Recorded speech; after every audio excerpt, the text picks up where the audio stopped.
This series contains adult language and descriptions of graphic violence. Listener discretion is advised.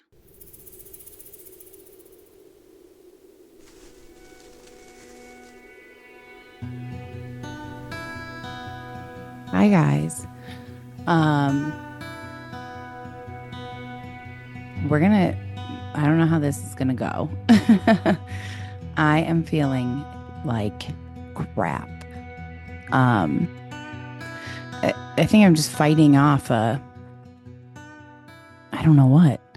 Sore throat, just stuffy, like a cold maybe. Like I'm fine, but I just kind of feel crappy. But I promised a bonus episode. And so a bonus episode you shall have. Um, so I had a bunch of, you know, life things to chat about at the beginning of this episode. Since it's a bonus, I feel like this is when I'm allowed to just blabber on about my inner thoughts and um, ponderings and all of that. And I had a bunch. I've been trying to take notes like throughout the week when I think of something that's like, oh, that's weird, or this is fun, whatever things that pop in or things that happen. But I'm just not feeling up to it. I'm just not feeling that like animated and jovial. Is that the right word? I don't, clearly, if you're watching this, I have, I decided to cut my hair by myself today because it was so unhealthy. It was annoying me. I think I talked about that on yesterday's episode. And I probably need to cut it a little more. I also don't really like short hair on myself, so this feels uncomfortable, but we're going to go with it. Um, and I'm in workout clothes, even though I didn't really work out. And just not looking my tip top and not feeling my tip top. But we're not going to focus on that because I do have a story that I have been looking forward to sharing. And I think for these bonus episodes, sometimes I don't know, sometimes I'll have personal things to talk about and I'll do that. And sometimes I'll do mini crime stories. And I think that these mini crime stories, remember I was doing like Halloween themed ones are on Halloween and Christmas ones are on Christmas. And I think I'll stick with that. Um, and also doing them from just not in the Southwest necessarily. So today it takes place in Michigan and it does take place on Valentine's Day. Um, so I will save any personal, you know, personal things for another day and share this. And I'm not gonna lie, if I'm gonna do my best to get through this, but if I feel like I'm like being like blah while telling the story, then I might stop because that's really not fair. Nobody wants to listen to somebody like telling a story like this when they feel crappy. So I'm going to go for it and we'll just see how it goes. I guess if you're listening to this, then it went okay and I published it. So let's keep our fingers crossed. Um, I hope that you guys are all having a lovely Tuesday. It's really hard for me to start without talking about personal stuff. I've realized like that's kind of my warm up. Um, but I don't. I have a little list of things that I wanted to like talk about on the bonus episode that I've been keeping. Let's see. Sexual assault. So that's a real light topic that we could start off with, but we're not going to, like I said. This article in the New York Times I read about the singer and then like discussing women's bodies, and it just really pissed me off. This movie, Captain Fantastic, that I had to watch because tomorrow we're recording something on Jim's podcast where we like that's one of the movies he assigned to us, and now we're going to break it down tomorrow. Um, oh, I know the one thing. Okay, I have a bunch of things. I'm not going to go through all of them. This is one thing I did want to mention, and maybe we'll warm up with this. So I'm wondering if anyone out there Knows of like, I don't know what I'm trying to, I don't know what I'm looking for.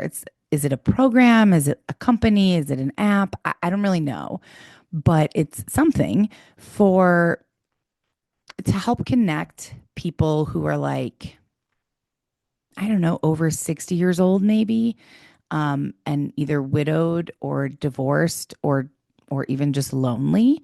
Um, because, well, I don't think my dad listens to this, but I hope he doesn't now because I'm going to share this. But I worry about him.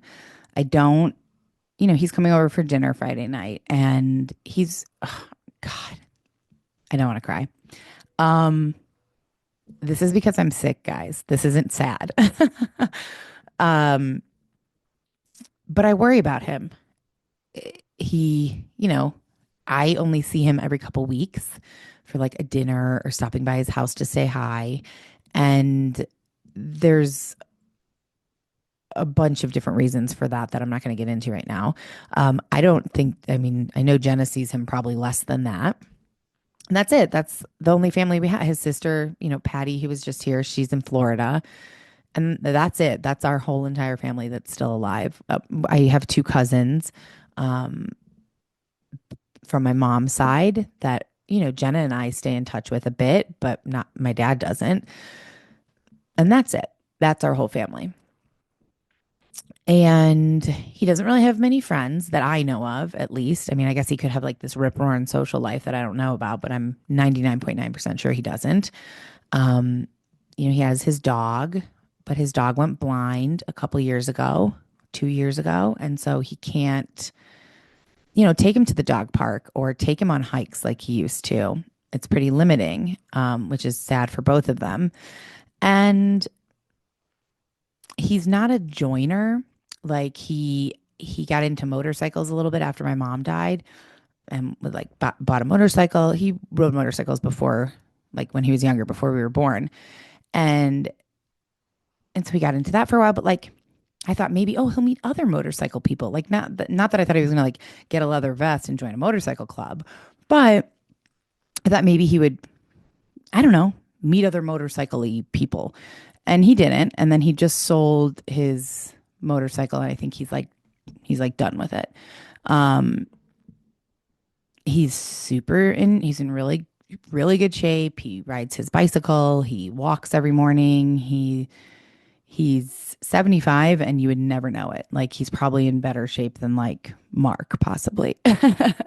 um, and he's always been fine, like being on his own. Like, when he was younger, before he met my mom, like he's an independent, very independent person. And he's 75, but like has all of his faculties, like so much so that I wish sometimes he would lose some of them. No, I don't really actually wish that, but he's tough sometimes. And but I and so he's not someone who's going to ask for help. He's never going to say, I'm lonely. Could you come by the house more? I'm the one who reaches out to say, do you want to come to dinner? Um, and I just worry about him. And he had had a conversation with Mark, I don't know, a month or two ago when he came over for dinner. And Mark relayed it to me. I think I actually shared this before, where he was saying that like he's not interested in dating because like he met his person, my mom, and they spent 45 years together, and now like that part of his life is over. So that's fine. I can accept that. I wish that wasn't true. I wish that he would like join a dating site and date somebody. But more than that, I just wish that he had companionship, whether that be friendship, date, romantic, like whatever. And other people, of perhaps similar age. I would say maybe even a little younger than him because he seems very young. And just to like have a drink with, go get, I don't know, and I thought of this because my aunt, when she was visiting, she said she took years ago a trip to Italy, and she was single, and the trip, like they booked the trip based on like two people but she went by herself. And so she was going to have to pay like a singles fee, like pay extra because she was alone. Or she was going to have to room with a stranger, like another person who was on this tour as a single person. And she roomed with this person who she didn't know, and they got along great and had a really fun time. And she was telling us about it. And my dad was, much to my surprise, like very interested. Um, in my head, I'm like, oh my God, he would never do this. This is so not something that he would do. And I still feel that way, but he was so interested in it that it made me think, well, maybe he would, or maybe he would do something similar to this. He's not going to room with a stranger, I don't think. But and I don't know if he would travel to Italy on a tour with like 30 people that he doesn't know. I could be wrong. I wish he would. Um, but it just got me thinking, like, is there a website, something? And I know, look, I know there's like Facebook groups and stuff like that. My dad's not going to do that. Um, I don't know. I just wish there was something that I could like suggest to him where he potentially would be able to meet people in similar situations to his or like-minded people to him. Um, Again, not just for dating, just to like have a phone call with even. Um, yeah, so I just wanted to, I don't know, put that out there and see if anyone had any suggestions or ideas, because I worry about him. So that's that's all. We're gonna really kicking off on a high note, guys, with a lot of happiness and joy here. um, okay, excuse me. So we are going to jump into this. It's supposed to be a mini crime story. I'd like to say that it's a mini crime story. It's really not. It took me just as long as the regular ones to research and write. Um, but it doesn't take place in the Southwest. So that's what's classifying it as a mini crime story. I'm going to try to tell it at like a slightly faster pace than usual without all of the interjections. But let's be honest, we know me, and that's probably not going to happen. Um, so this story takes place, like I said, in, ooh, sorry, there's hair on my computer screen. This story takes place Washington, in Michigan, and takes place largely in a place called Washington Township, Michigan. So this is about 30 miles north of downtown Detroit, about 30,000 people living there. Um, it's a wealthier place, from what I understand. Very family friendly, a blend of natural beauty and modern amenities. It's known for safe neighborhoods, lots of parks and trails, and a high quality of life for residents. It sounds like a kind of upper middle class suburb of Detroit. Um, It says the local government operates under a supervisor board system with elected officials overseeing township functions. The mission of Washington Township's government is to serve the interests of residents by providing and maintaining a secure environment that enhances the quality of life in the community. I mean, shouldn't that be every town or community? I feel like that sounds great. Sign me up. Um, okay, that's your brief overview. I'm not going to spend too much time doing a sense of place, although I guess it would be interesting to do sense of place with these because it'll be such a contrast, I'd imagine, to the Southwest cities. Southwest is kind of unlike other anywhere else. I guess you could say that about the South or Florida. That isn't a dig on Florida, guys. I love Florida, and I say that with no like sarcasm. I love. I know people like talk about Florida like Florida man and Florida. You know, I love Florida, but this does not take place in Florida.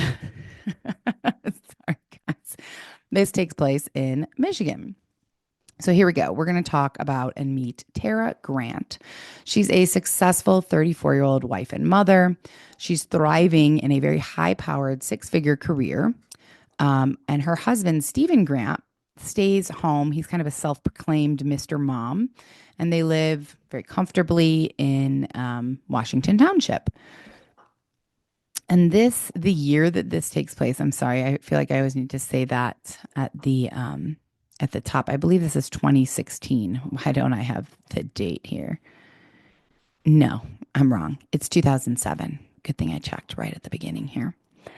So Tara was born in Michigan, in a different place in Michigan in 1972. She had a sister, I feel like using past tense gives it away, but there we go.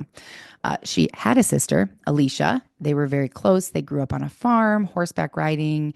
They were always busy tending to their chickens and pigs. It sounds like a dream to me. That is all I want in life right now is just to live on a farm and take care of animals and podcast. That's it. Um, she was a real social butterfly growing up. She often got in trouble in school for talking too much. As she got older, she was heavily involved in school sports, varsity cheerleading, basketball, track. She played clarinet and band. She participated in 4-H shooting sports, where she received a shooting sports award for safety. She raised a variety of animals for the state fair and won grand champion honors with one of her hogs. She graduated from high school in 1990, attended Bay Community College in Escanaba before transferring to Michigan State University, where she earned a bachelor's degree in business administration in 1995. And she had a few different jobs before she started working for Washington Group International. It's a Boise based company with offices around the world. Um, and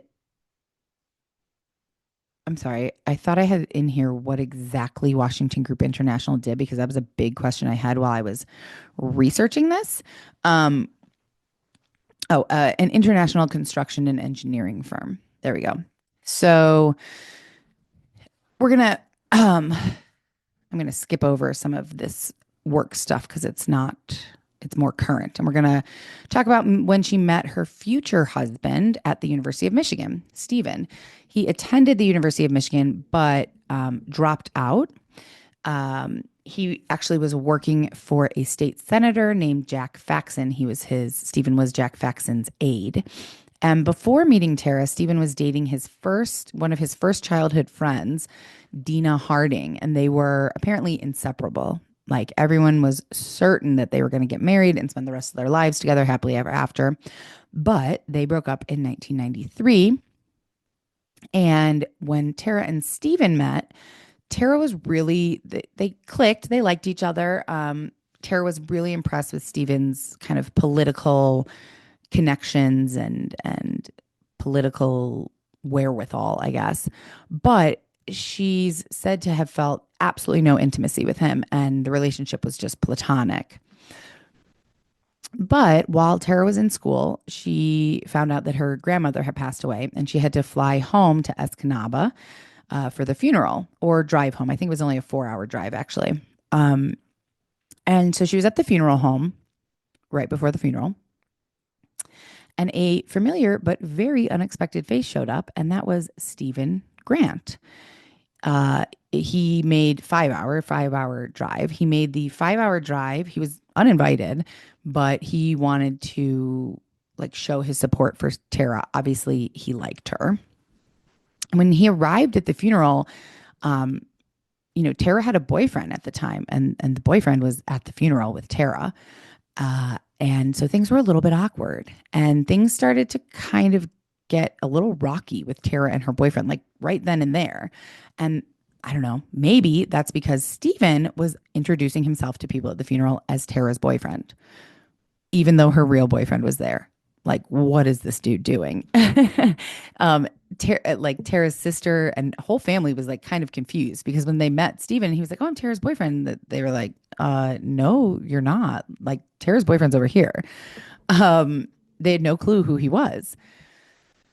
And the Tara's sister Alicia was like, "This is weird. This is overbearing. Like, you show up uninvited to a family member's funeral, and then you start introducing yourself as my sister's boyfriend when you're not actually my sister's boyfriend." And I have to agree with Alicia, like, that's weird. For Tara, though, she didn't agree. She actually found it pretty endearing and sweet that Stephen had shown up to the funeral and that he liked her so much that he started introducing himself as her boyfriend.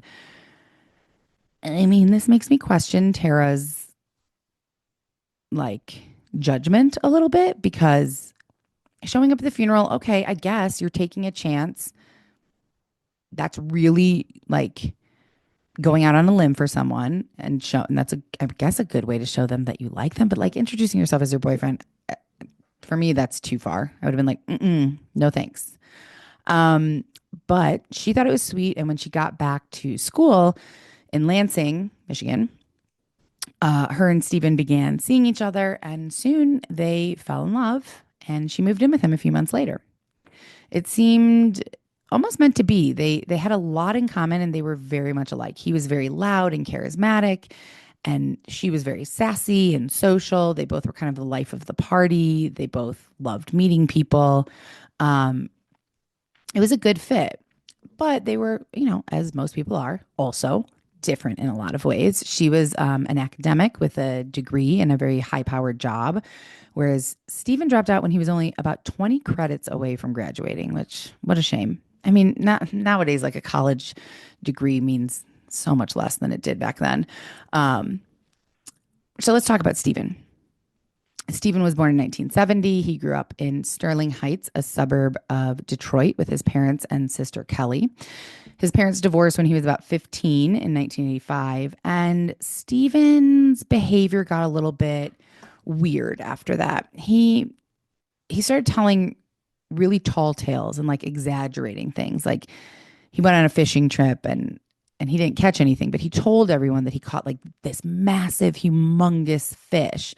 Um, or that he was like the basketball star at his school. Obviously, he's not telling people he goes to school with that, but he invited a girl from another school to his homecoming dance. They, were talking, for in the weeks leading up to homecoming, and he was telling her how he's like this. He's like the star of his high school's football team. He's a huge athlete, and he knows everyone, and just like spinning this tall tale that was completely not true. He didn't even play basketball, from what I understand.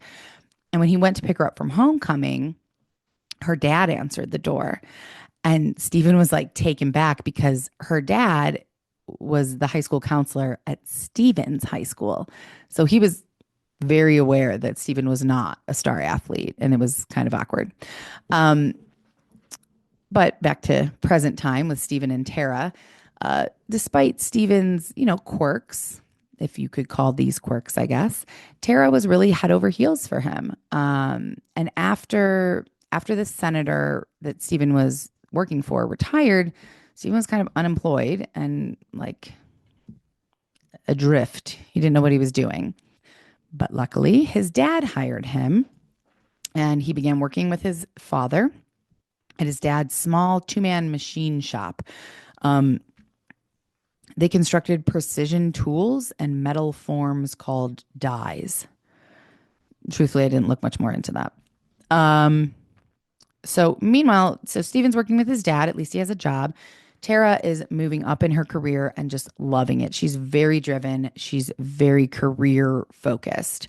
And they are still very much in love with each other, which is no surprise that Stephen proposed. And then on September 26th, 1996, they were married. And 4 years after getting married, they had their daughter, Lindsay. And 2 years later, um, Tara was pregnant again, this time with their son, Ian. So, with Tara's busy work schedule and being kind of the main breadwinner, Stephen took the role of, like I said earlier, Mr. Mom. He was a really hands on dad. He was involved. He was like called himself a soccer dad. He coached the kids' soccer team. He drove them to and from their activity. I mean, he did all the things that I don't even want to say a mom, but like a parent who's doing all the childcare would do. And he seemed to, you know, at least initially, really enjoy it and lean into it. And luckily, due to Tara's career and income, they were able to live comfortably in Washington Township, an affluent area of North Detroit.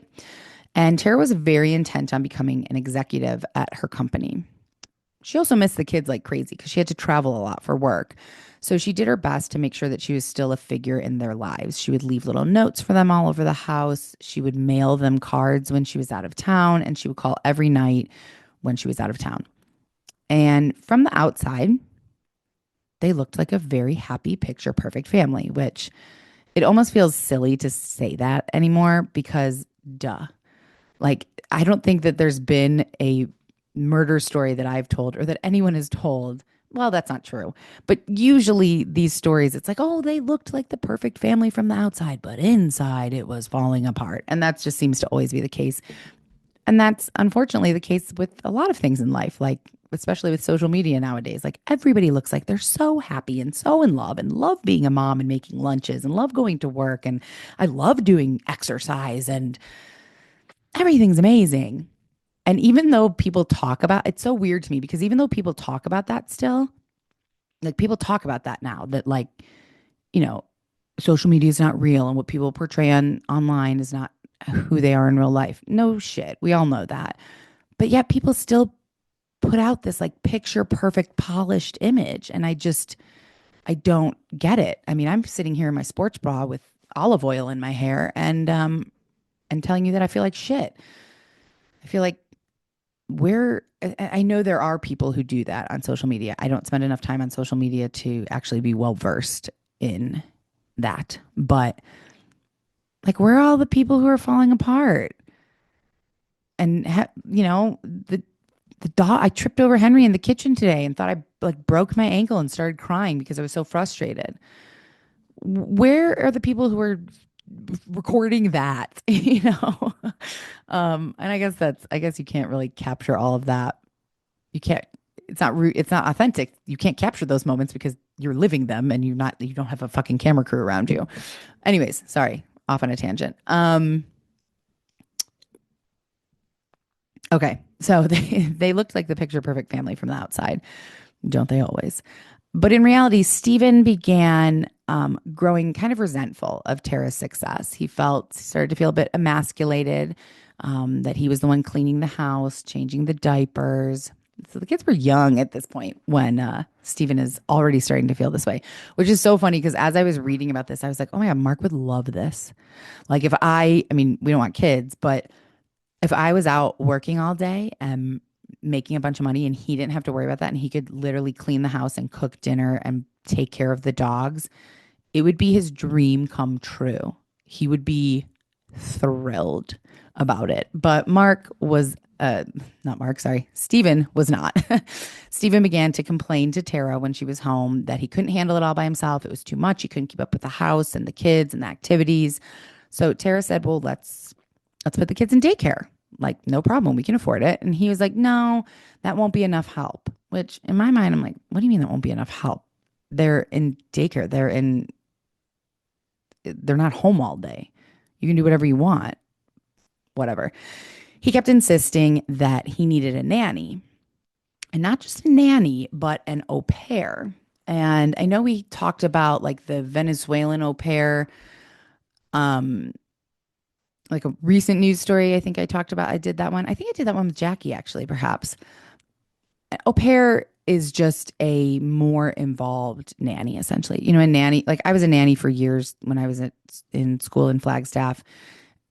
And like I was there during the day on the days that I didn't have class all day from like 9 to 5 or 8 to 6 or whatever. But I went home and I didn't go on family vacations with them and things like that. Sorry, hold on one second. Brandon is calling and I'm going to say recording. Okay. See, I should like have my phone in the other room and not have it turned on, but real life here. Uh, so he wanted an au pair and Stephen was in charge of picking the au pair. If you can't tell from the sound of my voice, I don't like this already. Like, I'll be completely honest. I'm admittedly can be a very jealous person. If I have children and I'm working and Mark says, I need to hire an au pair, okay, I'm picking that au pair. And they will be a man or a 65-year-old woman that is not hot. And I say that because 65 is like 50 years old now, and there are so many hot 65-year-olds. So it would be, a grandmotherly figure or a man. But Tara is either not a jealous person or much more, I don't know, has much more faith in the male race than I do. And her husband, I guess. Um, and so she said, fine, yeah, go ahead, you pick the au pair. This was actually not that out of the ordinary for them. Apparently, Stephen was, even though Tara was making the money and Tara was the one working and traveling, Stephen kind of was in charge. Um, he would decide like where they were going out to eat or what they were eating for dinner or where they were going on vacation or what they were going to do on a weekend. Like he was the one who would make the plans. And Tara was a pretty non-confrontational person and she has this high-powered career. So at home, she was kind of like, okay, yeah, cool. You make the decisions. That's fine. Um, and that's sometimes even a nice thing. Like, I don't want to make all the decisions. I like it when Mark's like, oh, we're having this for dinner. Okay, great. Then I don't have to think about it. That's wonderful. But to a lot of their friends, it didn't feel like a nice thing. Like it felt more like a controlling, overbearing thing. And Stephen wasn't exactly quiet about the fact that he didn't like how much Tara was traveling. Um, Apparently, he complained to anyone who would listen. And his favorite place to go, his like local watering hole, was Buffalo Wild Wings, apparently. And he went there a lot during the day, in the evening, really whenever he could. And he tended to get a little bit tipsy or tipsy plus.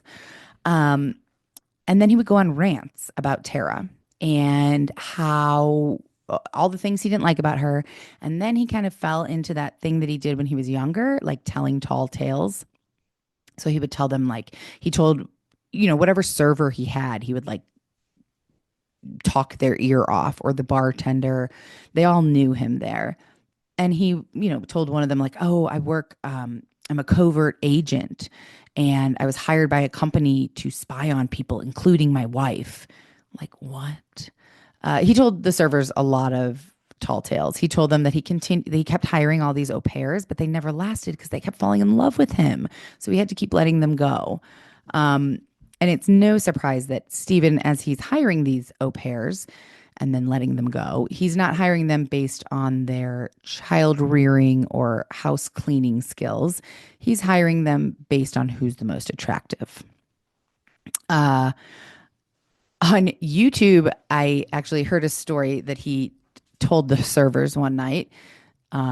He said that he was in his backyard and the au pair that he currently had living at their house was upstairs in the bedroom and turned on her light in the bedroom. So it was, he could perfectly see her in the window.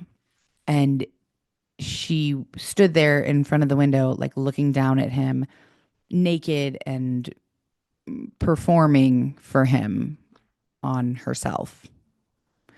Hopefully that's clear. I don't know what I'm allowed to say on YouTube or not. Um, Again, probably a tall tale.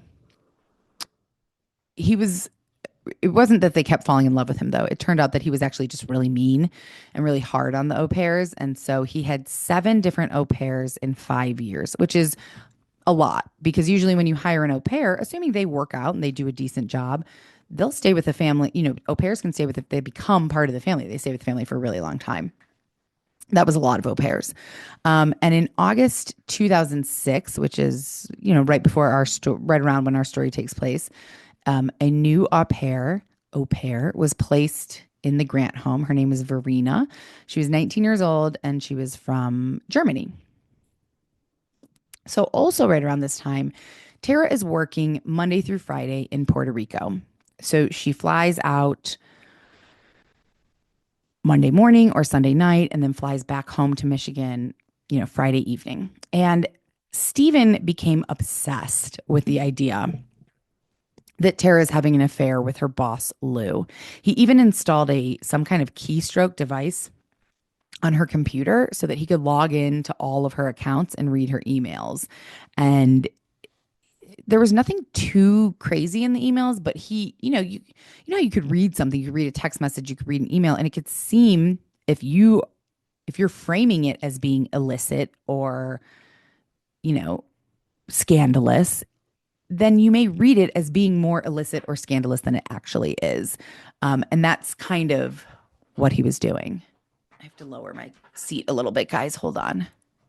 Okay. Um, so while he's accusing Tara and believing that Tara's having this like illicit affair with her boss, and I mean, nobody knows for sure, but I don't believe she was. He's aggressively hitting on the au pair and also sending his ex-girlfriend, Dina, remember that he dated for so long? He's reaching out to her, sending her very sexually explicit texts. Um, the au pair, Verena, he would tell her sexually inappropriate jokes. And this is, sorry guys, any men who are listening, but women, I've experienced this, and I'm assuming other women listening have. Where like, I don't know, it's a coworker, a friend's dad, a teacher, I don't know, somebody that's not a teacher maybe is not right because that's illegal, but like maybe it's I don't know, it's somebody who you're not romantically involved with and it would be kind of inappropriate for you to be romantically involved with, but you can tell that they're either just like that they're either interested or they're just a sleazeball. So the like I don't know how to explain it correctly, but like they tell sexually inappropriate jokes. And so they're not talking about you or your body parts or anything specifically, but they're it's kind of like they're feeling you out almost to see like is are they okay with this? Do they think this is funny? Like are they and maybe that means they're interested in me. I don't know. If this has happened to you, because I know it's happened to me, maybe you can send me a message or something and explain it better. And then I can explain it again on the podcast. Um, but he offered to rub her feet. He would tell her all these sexually inappropriate jokes. And like in the beginning, she was really like, no, dude, like, no, thank you. But he kind of, began chipping away at her resolve. Like seemed very resolute in the beginning, like, I'm not going to cross that line. And then as time went on and he's, poking away at her and keeps kind of getting closer and closer to crossing the line, and he's wearing her down. And she's very isolated, an au pair, unless you have other au pair friends.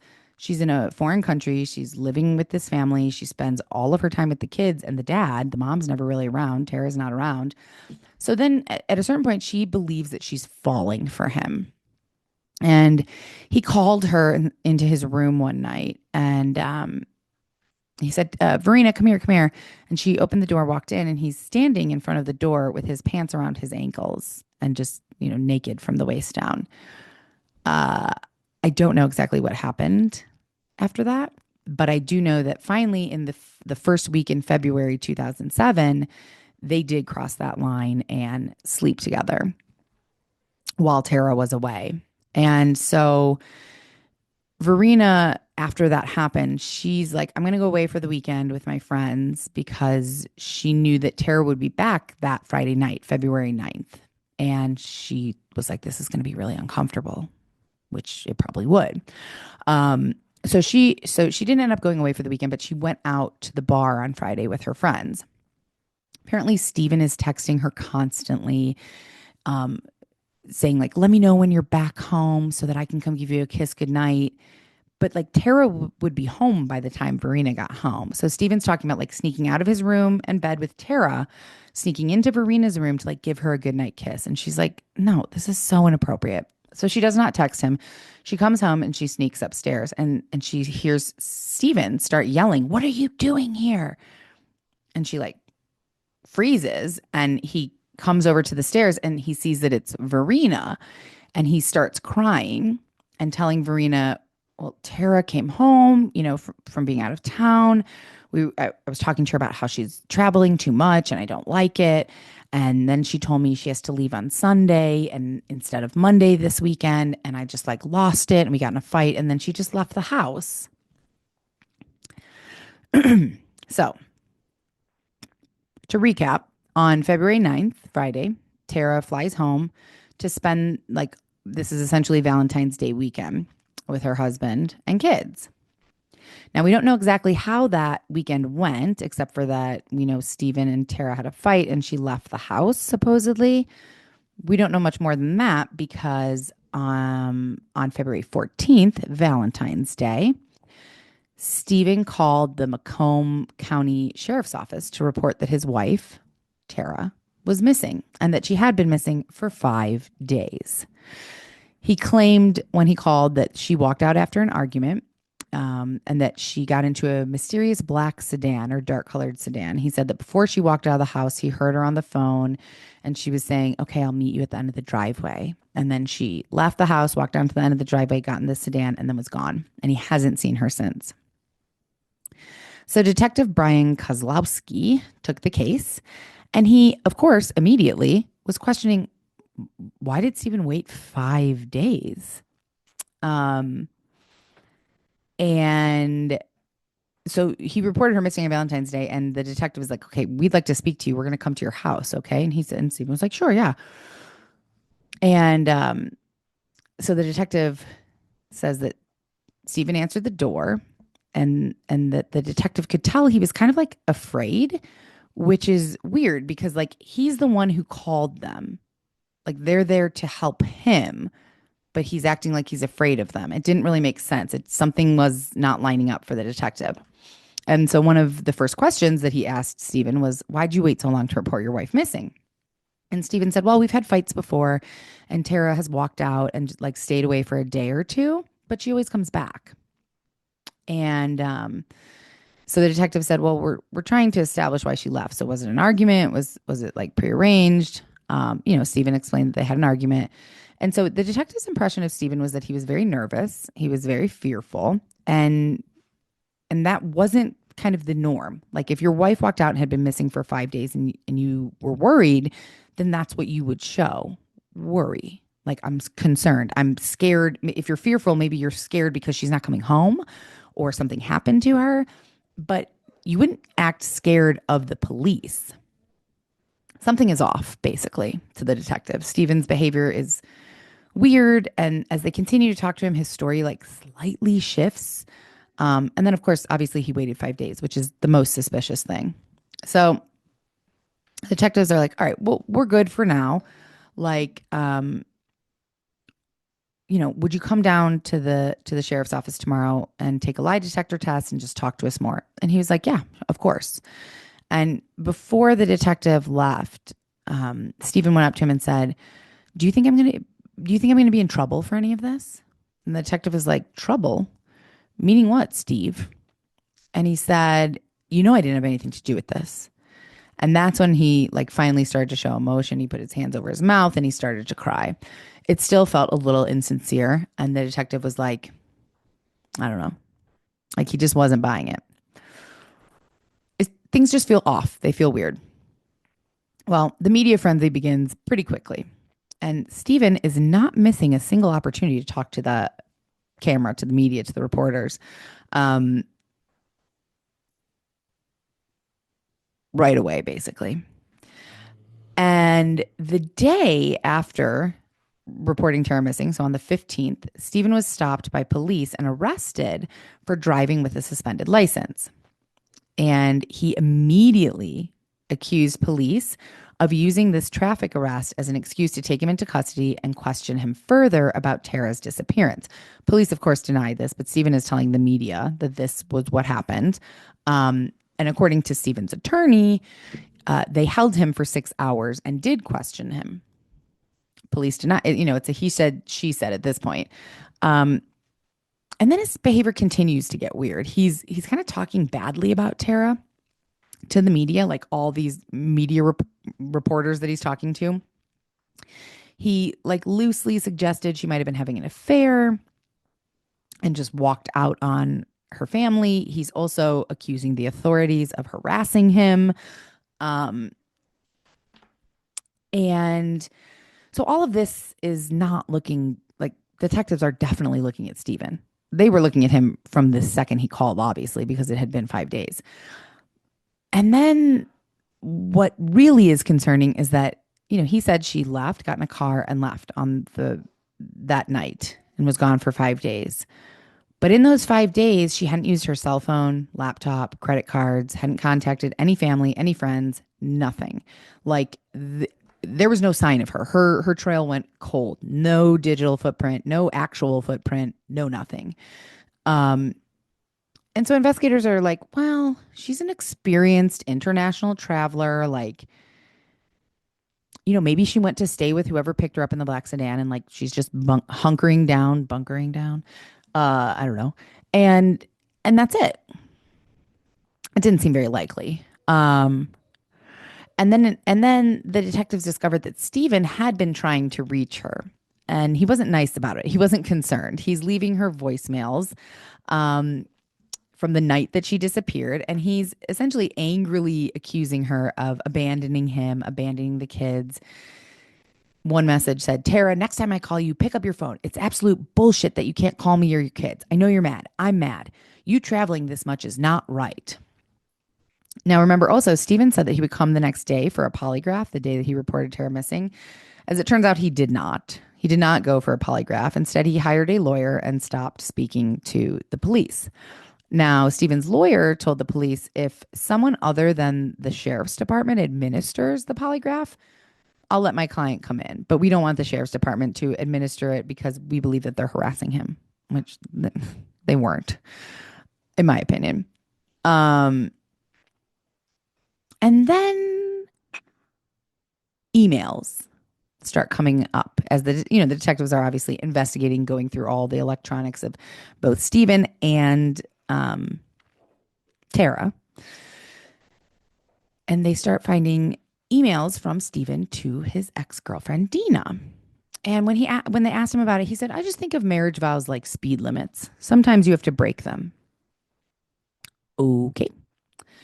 Um, so on February 20th is actually when they discovered these emails because Dina gave them to police, like went to police and shared these emails, and they explained, they were inappropriate. They also showed Stephen telling Dina that he suspected Tara was having an affair.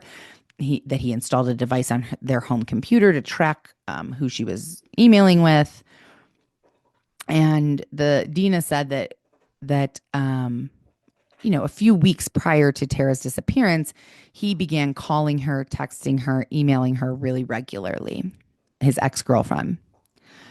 On February 21st, the sheriff's department holds its first news conference, official news conference about Tara to offer updated details. Um, and they announce a plan to hold a news conference every single day until Tara is found. They also told the public about these emails between Stephen and his ex-girlfriend. 2 days later, during another news conference, investigators announced they will begin a ground search, which is weird. Like, this is the 22nd. She's been gone since the 9th. Why have we not started a ground search? But nonetheless, they were going to do a ground search. Um,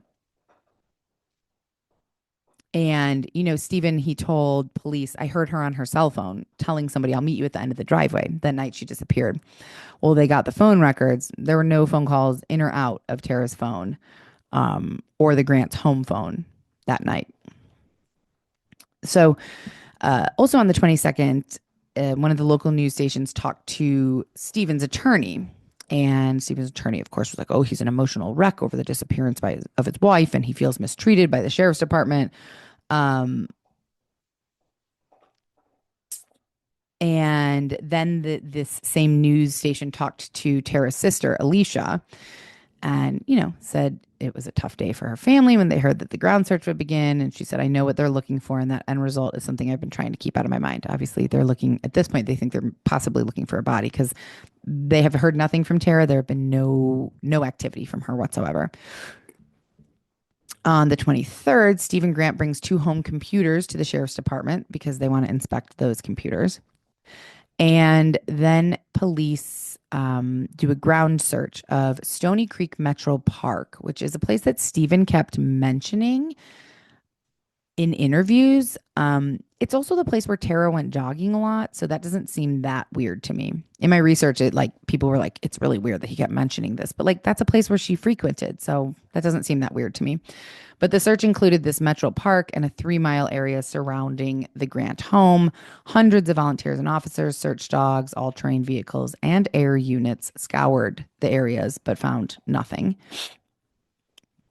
On March 1st, Rescue 4 obtains a copy of the police report from the night Stephen Grant was pulled over and arrested for driving on a suspended license.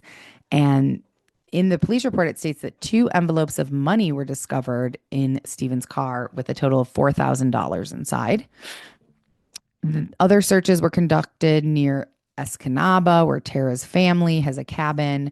They decided to look there because maybe she like went to their cabin to get some time alone. And they wanted to see if there was any evidence of foul play. Um, the local news stations talked to some of her friends and classmates. Nothing came of any of this, though. And then 4 days later, a woman named Sheila Werner found a Ziploc bag at that Stony Creek Park, I believe, which is weird because they did a ground search. So I'll be totally honest. Maybe my dates are off, or maybe it wasn't in that park, but I think it was in that park. Um, she found a Ziploc bag. It contained metal shavings and those metal shavings matched the machine shop where Stephen worked. And this was enough to get a search warrant for Stephen's home. So, but she spotted a gallon-sized Ziploc bag. So I'm going to give you a little more detail here. Yes, there were metal shavings in that, but what she noticed wasn't the metal shavings. There was snow on the ground. It's the first week in March. It's cold in Michigan. She noticed this bag because there was something red. It was blood in the bag. And so she called the police because she was certain that there was blood in the Ziploc bag. They tested the Ziploc bag. Metal shavings matched um, where, Stephen worked at his dad's shop. And so they were able to get a search warrant for the home. So on March 2nd, the police executed that search warrant at their home and at the business where Stephen worked. Stephen like opened the door, let the deputies in, and then he left with his sister. I also saw some articles that said he walked his dog. He took his dog on a walk and like walked away from the home. But most of them said that he got into some type of truck with his sister and drove away. So he's not there while they're searching the home now. And they search the home and then they go to search the garage. And in the garage, they find a green plastic storage bin with black garbage bag inside. And when they open that garbage bag, it is a female torso. So now they are, of course, they have to make sure that this is Tara, but they are assuming that this is part of Tara's body. And this has now become a murder case. And they immediately gained an open murder arrest warrant for Stephen Grant, who has fled. He's gone. And so now a manhunt ensues to try and find him. The sheriff announced that he will be seeking murder charges against Stephen. Investigators said that, they're trying to find him. So there's a manhunt. They're searching for him. They can't find him. And then they get his cell phone records or are tracing his cell phone. And he made a call to his sister to check in on the kids. Apparently he left the kids with his sister. And the call was traced to Wilderness State Park in northern Michigan. So 2 days later, they finally track him down 225 miles away in Wilderness State Park at 6:50 a.m. He is hiding under a tree, wearing only a shirt, slacks, and socks, and it is 14 degrees out. So he is currently suffering from frostbite and hypothermia because we can assume he's been out there in the cold for probably 2 days without proper attire. Although I'm not quite sure why. They're coming, I don't grab a jacket, bro. weren't you wearing shoes when you left your house? I don't know. It seems really weird. Um, he's airlifted to Northern Michigan Hospital, treated for frostbite and hypothermia. And then investigators and canine dogs find the additional remains of Tara in and around Stony Creek Park, which is weird to me. And I didn't notice this when I was first researching because, when I'm researching and writing it, it's piecemeal. It doesn't like all come together until the end. And so I know they had like a ground search in that park. It seems odd to me that they wouldn't have found this then. Um, Never mind. I remember. I remember. Sorry. Ignore my little confusion with my own writing there. Um, so they find the rest of her remains in the park, and Stephen's attorney, he steps aside. He's no longer his attorney, and he states, Erica, oh my God. No, I'm not going to be able to say it right now. And I refuse to pronounce stating just differences. They have differences. He can't be his lawyer anymore. Sorry, guys. The sickness is like creeping into my nose and head, but I'm so close to finishing this. I'm going to finish. So on March 5th, Stephen confesses to police that he did kill and dismember his wife, Tara Lynn Grant. No shit. In the hospital. So he gives this confession in the hospital. And then when he's released from the hospital, he's returned to Macomb County and is arraigned. And then he gives this like 3-hour, really long confession. I did read that he did it in the hospital and again in the police station, but probably he had to do both. So according to Stephen, Tara got home from her business trip and an argument erupted, just like he told Verena. Except what he didn't tell Verena was that when Tara, like they were fighting, Tara decided to walk away, and Stephen grabbed her wrist to stop her from walking away, and she turned around and slapped him, and he hit her and knocked her to the floor. He hit her so hard she fell to the floor. And she said to him that she's going to call the police and he's going to go to jail for hitting her. And that he would lose custody of the kids. So he began choking her with a piece of clothing, apparently, and then he covered her face with a gray colored shirt or a pair of underwear. And she's choking, and instead of realizing that he's killing her, he just pressed harder. He said, quote, "She finally grabbed my hand at one point, but it was too late then and I couldn't stop. I knew I was going to prison. I panicked." And so he killed her. After, this is very disturbing, this next part. I mean, all of it is. But after she stopped breathing, Stephen said he tied a belt around her neck and used it to drag her body down the stairs and into the garage. The belt eventually broke and Tara's head slammed against the concrete floor in the garage. Stephen told police it sounded like, quote, dropping a watermelon on the cement. He managed to still get her body into the back of the SUV and covered her with a plastic liner. He kept her body in there for 2 days. He didn't know what to do. And finally, he decided he was going to take her to his father's shop. And he tried to dismember her with a tree saw, but it was too difficult. So he told police that he broke 2 bandsaw blades into large pieces, wrapped a rag around one end, and then used them to cut the body into pieces. He said it was difficult, so he was drinking whiskey, and he was so distraught that he threw up. According to the documents, the police report, Stephen said, quote, "I just told myself, look, if you don't do this, you're going to prison for the rest of your life." And I just kept cutting her. He said he placed the head, torso, and other body parts into plastic bags and loaded all of them into a larger container. He then drove to his Washington Township home with the body parts and stored kind of in the back in the trunk of his vehicle. He then used his children's red plastic sled to carry the different body parts in bags into the woods, where he scattered them and buried them in the snow. But a few days later, when police announced that they were going to be searching the park, He retrieved it, the torso, and as many other body parts as he could remember where they were, and stored them in his garage,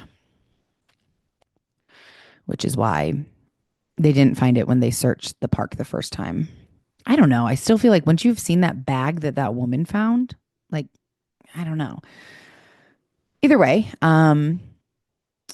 prosecution is seeking first degree murder and want life in prison. But the defense argued that there was no premeditation. It was just a fight that got out of hand. And the jury kind of agreed. So they gave him second degree murder. They couldn't unanimously agree that he premeditated her murder. And he was sentenced to 50 to 80 years in prison. Now, I only saw this in one place, so I don't know that it's true. But years later, um, I have some information about the kids because they're adult. Well, they're adults now. Um, Apparently, in some interview, and again, this I only saw this in one article, so this may not be true. If it is, it's terrible. But years later, Tara's daughter revealed that she and her brother saw the entire thing. Can't imagine. And I did try to like look for more to corroborate that. I couldn't find anything. Oh my goodness. That is so rude. I'm so sorry. Um, so I'm hoping that's not true because that's just awful. The children were adopted by Tara's sister, given a fresh start, a loving home. They moved with Alicia. Alicia lived in Ohio. Chillicothe. I don't know if that's how you say that, but what a cool town name. And so they lived with Lindsay and Ian, lived with their aunt and their cousins, Alex and Peyton, Alicia's kids. So since Tara's death and all of this awfulness, they've really stayed out of the spotlight, except for to speak out about domestic violence. And Alicia says that she hopes her voice will make a difference now, even though it didn't then. She said, quote, would it have changed the outcome? I don't know. About choosing not to speak up years ago when she saw signs of Stephen emotionally abusing Tara. You know, she suspected that she didn't, I don't think she knew if, and we don't either, if there was ever physical abuse, but she definitely saw emotional abuse. And so she said, for people going through it right now and for their families as well, you need to take that chance to say something before it's too late. I would imagine that's a huge regret for her. For all the years since Tara's death, the family has worked with Turning Point, a domestic violence shelter and outreach organization in Macomb County, raising money and awareness with a 5K walk every year in Tara's memory. Ian and Lindsay, Tara's kids, return to Macomb County every year for Tara's walk. Um, Ian said, you know, if I can change just one person's life, that would make all this totally worthwhile. They are now both older and physically and emotionally distanced from this awful tragedy, but luckily they were able to, luckily they had Alicia. They didn't have to go into foster care or anything like that. I hate to say luckily because all of this is terribly unlucky, but I guess that's a silver lining, perhaps. Lindsay, now I unfortunately I don't remember what I think this article is from within the past few years and Lindsay was 21. So that would make sense, I guess. She was a student at Ohio State University studying pediatric psychology. She says that her career choice was influenced by her experience with therapy after her mother's death. She says, quote, I kind of wanted to go into psychology for a while. And when I was picking a field of psychology, because there's a lot, I was like, I want to work with kids because that was the most impactful time that I had working with psychologists when I was younger after everything happened. She says, quote, I will advocate therapy to anybody and everybody that I meet. And I don't think I'd be the person that I am today unless I worked with the psychologists that I did. And she hopes to help children who have experienced trauma. What an amazing spin on your mother's murder. Maybe not a spin. I don't know what to call it, but like, you know, a lot of people, possibly including myself at that age, would just crumble and never recover from something like that. And it sounds like well, I don't know, if you can say recovered, but she went on. She's gone on to do something good with the trauma that she experienced, which is so admirable. And her brother Ian was a college freshman at the time of this article in Wisconsin. Um, he says coming back to town kind of rehashes some stuff from when I was younger, but at the same time, it's like, yeah, I know it's like personally a little bit harder for myself, but at the same time, if I have to go through a little bit of pain just to help a lot of people, I'm 1,000% willing to do that. He says that he has bits and pieces, but not a total memory. He was only 4 when this happened. Um, Neither of them have had any contact with their father, Stephen, and neither of them want to. Ian says, I have a really good place with my family right now, and there's really no point in trying to contact him just because he did what he did. And at that point, it's just out of my life. Lindsay feels the same way. She says, I don't think I will ever need to talk to him. If I ever chose to do it, it'll be because I wanted to. For a long time, I felt like I needed to speak to him to have closure, but I think that I created closure for myself. I recognize that everything happens for a reason, and I live by that every single day. And so I don't need him for the closure that I got, which is like really, I mean, I have friends who are like, my age who are like, no, I have to talk to him one more time. Not their murderous husband, but like a ex-boyfriend or a guy who did them wrong, you know, and like, no, I need closure. I've talked to him one more time. It's like, no, you don't. Make the closure for yourself. Like, you don't need to talk to him. I do think that there are some situations, of course, where closure is obviously necessary or helpful if you can get it. But I think that's a very enlightened viewpoint that she created her own closure. Um, and as far as Stephen, he's still rotting away in prison. So this case, I, I hesitate to say this because I'm sure that I'm wrong, but this case is an example, and domestic violence is. I rarely say this. Okay, I rarely say like we're trying to bring awareness. We're trying to bring awareness to the victims because that's not how this podcast started. And that would be inauthentic and not true. So I did not start this podcast out of the goodness of my heart trying to help people who have been the victims of crimes. That's just the truth.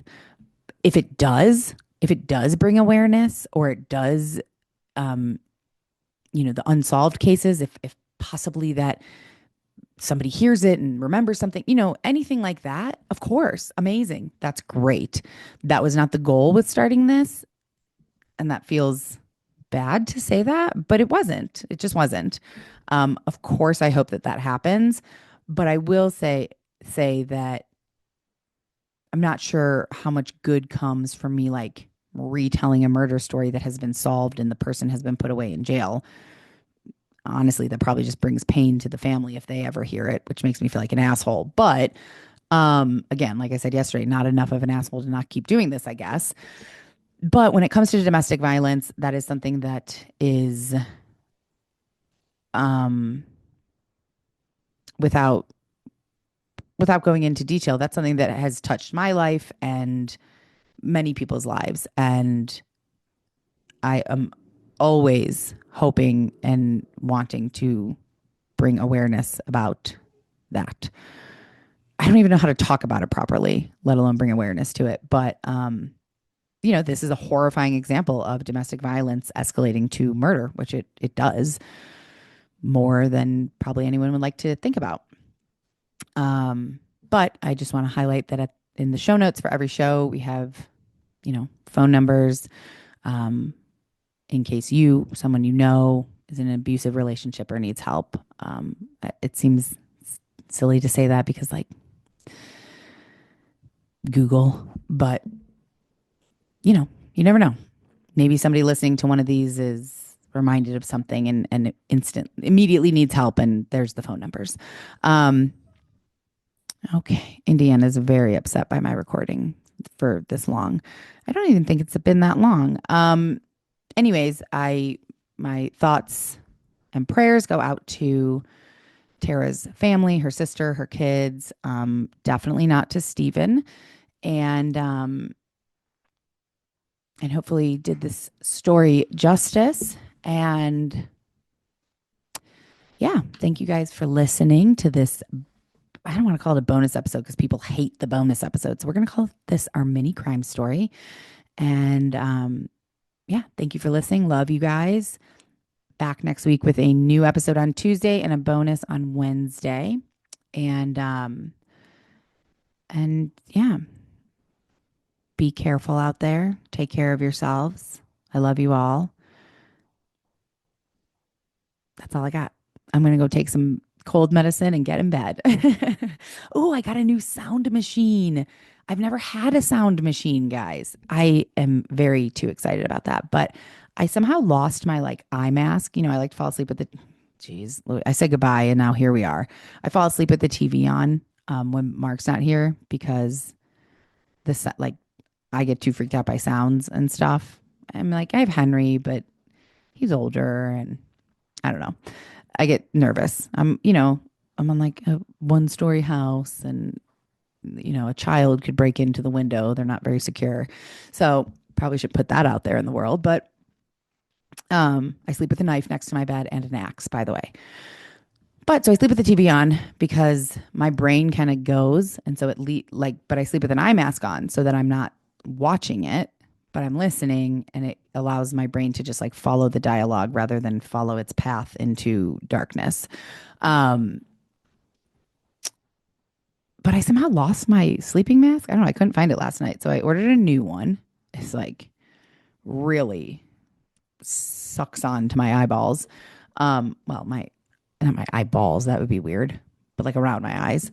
And a sound machine, like sound machines on Amazon are like $9 and it has 30 sounds like thunder, a campfire, of course, white noise. It makes, oh, also I sleep with a fan for the noise, not pointed at me, just like a little, you know, desktop fan. And I put it on the bench next to the bed just because the noise is good. And in the summer, it keeps the air moving. I don't have a ceiling fan in the bedroom. But for the past few days, I've been waking up with a very sore throat. Now I actually think I'm just getting sick. But I was like, maybe it's the fan. It's stirring up too much wind in the room or something. And so instead of a fan, I'll get a noise machine for the noise. And the noise machine has a fan sound. How crazy is that? I don't know. I've never had a noise machine before, so we'll see how it goes. But I like to share my Amazon purchases. I don't know if that's helpful in any way, but like I love product recommendations. So I would love if you guys would share your favorite things, your affordable product recommendations to me, like household stuff, hair, makeup, anything. I would really like it if someone listening had a recommendation for someone who does like injectables. Not that that's in the budget these days, but I'm hoping one day it is. And I'd love to get an injectable in my lips. It's so vain. It's so vain. Um, but it's the truth. I would, especially watching these YouTube videos. I'm like, where does my top lip go? It has disappeared into my mouth. So if you know anyone or have a recommendation, let me know and I'll, put it on my long list of things that I'm saving money for one day. um, and yeah, so I'll share the sound machine because it's very affordable. And if it's good, cool. And the eye mask, I'll let you know how that works out too. Um, I guess that's it. That's all I got right now. I gotta get to bed, guys. It's 7:30. I gotta get to bed. I am recording a bonus episode with Brandon tomorrow. So if you listen to his podcast, the new season of his podcast, season 4, it's all about the Night Stalker. The whole season is, and I really am enjoying it.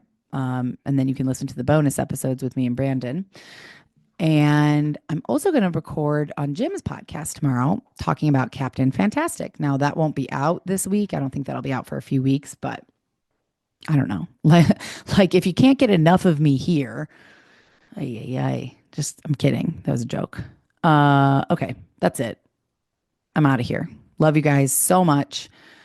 I'm going to keep saying it, even though it's annoying. Please leave a review on Apple Podcasts or a comment on Spotify because it helps push the podcast to the front of something. I don't really know, but it's supposed to help. So appreciate that and Love you guys. Hope you're having a beautiful week. Thank you for listening. Thank you for letting me be me. And Death by Southwest is hosted by guys. Jenna Schneider and Margot Carmichael. Executive produced by Margot Carmichael. Produced by Jenna Schneider. Audio editing and sound design by Margot Carmichael. Music by Soundstripe. And a special thanks to Edward R. Murrow for letting us borrow his famous sign-off phrase, good night and good luck.